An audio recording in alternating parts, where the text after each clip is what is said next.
কোন দলের নেতা তার দলের নেত্রীকে আল্লাহ বলে যখন ডাকে এই প্রতিবাদটা কেন হয় না? কোন দলের নেতা তার দলের চোর নেতাকে আল্লাহ বলে যখন আখ্যা দেয় প্রতিবাদ কেন হয় না? কোন দলের নেত্রী তার দলের নেতাকে আল্লাহর রূপ বলে যখন ডাকে তখন ওই অর্জুন সিং ওকে তো অ্যারেস্ট করা দরকার ছিল পশ্চিমবাংলা সরকারের। যখন কেউ বলে কোরআন মিটে যাবে, সে আবার উন্নতি মিটবে না, তার আন্দোলনটা কবে হবে? এই বাংলায় যখন কেউ কাউকে বলবে যে অমুক আমাদের আল্লাহ, খুলে বলছি, খুলে খুলে বলছি, বলবো এই বলবো, খুলে বলবো না রেখে বলবো? তারা তারা শুনতে চাই ছেড়ে দেবে। ওর রাজত্বকে টুকরো টুকরো করেছে। এবারে কি হচ্ছে শোনো, बाप का बेटा या घोड़ा कुछ ना हो तो थोड़ा थोड़ा কথা পড়েছি না? বাপ ছিল যেমন চরিত্রহীন, ছেলেটাও একটা ছিল চরিত্রহীন। একটাই ছেলে ছিল পারস্যের রাজা। কিভাবে টুকরো টুকরো হচ্ছে দেখো। বাপের চরিত্র খারাপ ছিল। রাজা বৈদ্য হাকিমের কাছে গেছে, হাকিমকে বলেছে যে এমন কোন দাওয়াই দাও যাতে পাওয়ার বাড়বে। বাকিটা বুঝতে পারছেন তো নাকি? পাওয়ার বাড়বে এরকম দাওয়াই দাও। আর ছেলে বলছে এই বুড়োকে না মারতে পারলে গদিতে বসা যাচ্ছে না, যেটা আমার বাংলাতেও একটু একটু আবহাওয়া চলছে। আমার একটা আবহাওয়া পাওয়া যাচ্ছে না কি? এখানে বুড়ো ছিল, এখানে বুড়ি, মানামানি চলছে না, একটা আবহাওয়া চলছে তো নাকি? আমার তো ভয় হচ্ছে কে কাকে কখন ছেড়ে দেবে কে। তো যাক আমি ওইদিকে যাচ্ছি না, আমি এই দিকে যাচ্ছি। যে বিষয়টা আজকে এসেছে, অসুবিধা হলো নাকি? কষ্ট হলো নাকি? তো যাই হোক, পারস্য রাজা কিন্তু বাপ বড় চালাক তো, রাজা তো ওই দাওয়াইকে ফেলে দিয়ে ওর মধ্যে খাতারনাক বিষ ঢুকিয়েছে। ওর ইরাদা ছিল ছেলেকে দেবো, কোন জায়গায় রাখবো, ছেলে মনে করবে দাওয়াই আছে, খাবে সেখানে। ছেলেও তো বদমাইশ। আর এইদিকে ছেলে বলছে এই বুড়োকে না সরাতে পারলে হবে না, ও সহ্য করতে পারে না। অস্ত্র নিয়েছে, একদম ডাইরেক্ট ঢুকে বাপকে ঝেড়েছে, দুটুকরো করে দিয়েছে। যখনই দুটুকরো করেছে, হাতটা খুলে গেছে, হাতের মধ্যে তাকতের দাওয়াই লেখা আছে, কিন্তু হাকিকাতে আছে কি? ছেলে বলছে ওরে বুড়ো, এই জন্য বলি তুমি এত বদমাইশি করো কি করে, এই দাওয়াই খাও, তাই তো নাকি? তো ও নিয়েছে আর খেয়ে নিয়েছে। তাহলে কি হলো? ওদিকে বাপ গেল, এদিকে ছেলে। জোরে বলুন। প্রতিটা রাষ্ট্রে এরকম বিরোধী লোক থাকে না, থাকে না, সুযোগের অভাব। যেই বাপও মারা গেল, ছেলে মারা গেল, সঙ্গে সঙ্গে রাজ্যটা টুকরো টুকরো হয়ে গেল, দেশটা টুকরো টুকরো হয়ে গেল। প্রধান সেনাপতি এক অংশ নিল, প্রধানমন্ত্রী এক অংশ নিল, উজির এক অংশ নিল। এভাবে পারস্যটা টুকরো টুকরো হয়ে গেল। আমার মুহাম্মদ রাসূলুল্লাহ সাল্লাল্লাহু আলাইহি ওয়াসাল্লাম, তিনি মহান স্রষ্টার পক্ষ থেকে সর্বকালের সর্বশ্রেষ্ঠ মেসেঞ্জার ছিল। এই আমার নবীর নাম লিয়াতে, আমার নবীর প্রেম করাতে যদি কারো আপত্তি হয়, জেনে রাখতে হবে সুরাতে সকলে সে মানুষ, হাকিকাতে সে মানবরূপী একটা পশু ছাড়া দ্বিতীয় কিছু নয়। তবে বড় দুঃখের সাথে বলতে হয়, হযরত নবী মুহাম্মদ সাল্লাল্লাহু আলাইহি ওয়াসাল্লামের উপরে আঘাত দেওয়ার চেষ্টা করেছে, তার নাম লিখাতে আপত্তি করেছে। এর প্রতিবাদ যেমন হচ্ছে, এই প্রতিবাদটাও তো হওয়া দরকার। বাংলায় অনেকে প্রতিবাদ করছে আই লাভ মুহাম্মদ রাসূল নিয়ে, তাদের প্রত্যেকের প্রতিবাদকে আমি সাধুবাদ জানাচ্ছি। কারণ নবী আমাদের ঈমান, নবী আমাদের ঈমান। কিন্তু এই প্রতিবাদটা হচ্ছে না কেন? এই বাংলাতে কোন দলের নেতা তার দলের নেত্রীকে আল্লাহ বলে যখন ডাকে এই প্রতিবাদটা কেন হয় না?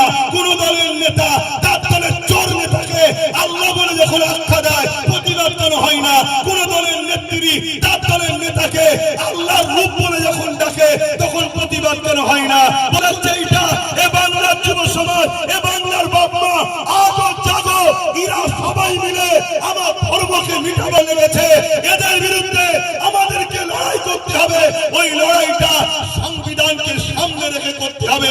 ওই লড়াইয়ের সব থেকে বড় লড়াই হলো যেভাবে আমরা ঐক্য হয়েছি এই জালিমদের প্রতিরোধ করার জন্য, এইভাবে ঐক্য হয়ে এই জালিমদের বিরুদ্ধে লড়াই করার জন্য আমাদের লিডার তৈরি করা দরকার আছে না? না, আওয়াজ তুলব না?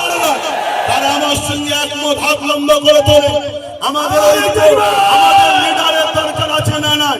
আমাদের লিডারের দরকার আছে না? নাই? আজকে এই বাংলায় কেউ একজন বলবে ইসলাম নাকি রেপ করাকে পাপ নয় বলেছে, যার কথা ভাই বলতে গিয়ে রয়ে গেল ও মূর্খ, ও জাহেল, ও মানবরূপী পশু, ওই অর্জুন সিং, ওকে তো অ্যারেস্ট করা দরকার ছিল পশ্চিমবাংলা সরকারের। পশ্চিমবাংলা সরকার ওকে অ্যারেস্ট করবে না, কেন ও তো টিএমসির লোক ছিল। টিএমসি থেকে বিজেপিতে শুধুমাত্র মুসলমানদেরকে ভয় দেখাবার জন্য গেছে, হাকিকাতের ভেতরটা এখনো টিএমসি আছে। কাল যদি ও আবার টিএমসিতে আসে, রাজ্য সরকার ওকে আবার নিয়ে নেবে। এটা আপনাদের কি অবিশ্বাস হয়? আপনারা কি ভুলে গেছেন ওই যে দাঙ্গা হয়েছিল বাবুল সুপ্রিয়, যার নাম মূল আসামিতে রয়েছে, সেই বাবুল সুপ্রিয় আজকে সে আসানসোলে দাঙ্গা করলো। একটা হাফেজে কোরআন 18 বছরের বাচ্চার কলজে পার করলো যে দাঙ্গাতে, সেই দাঙ্গার মূল অভিযুক্ত যে সেই বাবুল সুপ্রিয় যখন টিএমসিতে আসলো, এই সরকার তাকে কবুল করেছে না করেনি? জোরে বলেন, করেছে না করেনি? অথচ আমরা দেখতে পাচ্ছি এই সমাজের কোন একটা বোন, কোন একটা মেয়ে, মুসলিম মেয়ে আঞ্চলিক ভাষায় বলেছে মমতার স্বামী নেই। কি বলেছে? মমতার আঞ্চলিক ভাষায় স্বামীকে কি বলে? বলুন বলুন। ওটা শুনতে খারাপ লাগে বলে আমি বলছি না, কিন্তু যাকেই বলে চাল ভাজা তাকেই বলে খুদ ভাজা। তো ও বলেছে মমতার স্বামী নেই, এ কথাটা কোনো ভুল কি? আমরাও তো জানি স্বামী নেই। এই কথা তরুণ কেস হলো, তাকে বন্দী করলো।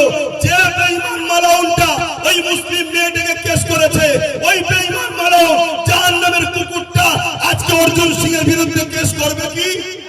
জোরে বলুন, করবে কি? না। এরা একই বৃন্দে দুইটি কুসুম, জুড়া ফুলা সিঙ্গেল ফুল, এরা দুজনে মিলেমিশে আছে। আমার কথা কি খারাপ লাগছে নাকি? আজকে উত্তর প্রদেশের নিয়ে প্রতিবাদ করছে, আজকে গাজার নিয়ে কলকাতায় প্রতিবাদ করছে।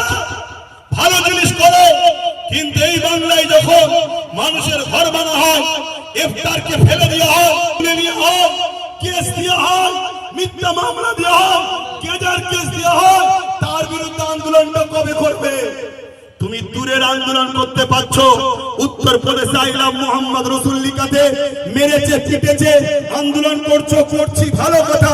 কিন্তু এই বাংলায় যখন কেউ বলে কোরআন মিটে যাবে, সে আবার উন্নতি মিটবে না, তার আন্দোলনটা কবে হবে? এই বাংলায় যখন কেউ কাউকে বলবে যে অমুক আমাদের আল্লাহ, খুলে বলছি, খুলে খুলে বলছি, বলবো এই বলবো, খুলে বলবো না রেখে বলবো? তারা তারা শুনতে চান হাত তুলে বলো। এই বাংলার নির্মল মাঝি বলে এলে আছে, সেই এমএলএ মমতা ব্যানার্জিকে বলছে আমাদের আল্লাহ। এর প্রতিবাদটা উলামারা করেছে, এর প্রতিবাদটা করেছে। কেন করলেন না? কেন করলেন না? এই প্রতিবাদের দরকার আছে না নাই? এক সপ্তাহ 1.5 সপ্তাহের মধ্যে আপনাদের এই উত্তর 24 পরগনা এর বিরুদ্ধে প্রতিবাদ হবে, ব্যানার তৈরি করে। আপনারা যেতে রাজি আছেন? রাজি আছেন? ভালোবাসো, মনে রেখে দিও। মিটাতে চেয়েছে অনেকে, আমার আল্লাহ আমাদেরকে বাঁচিয়েছে। যখনই কোনো নতুন প্ল্যান করে খোদার পক্ষ থেকে এমন ভয়ানক দুর্যোগ হয়, সেই দুর্যোগ থেকে মানুষ দিশেহারা হয়ে যায়। আল্লাহ আমাদেরকে এখনো বাঁচাচ্ছে। তাই বলবো, তোমাকে আমার পছন্দ কি জানি না, কিন্তু আমি কিছু ভুল বলছি? গত 2-3 দিন আগে সম্ভবত মুর্শিদাবাদে কোন একজন মহিলা আর একজন এমএলএ, মুসলিম এমএলএ কে আল্লাহ বলছে। এই ভিডিওটা দেখেছেন? জোরে বলুন, দেখেছেন? তোরা রাজনীতি করছিস, করগে যা। আমার ধর্মের উপরে বারবার আঘাত দিবি কেন?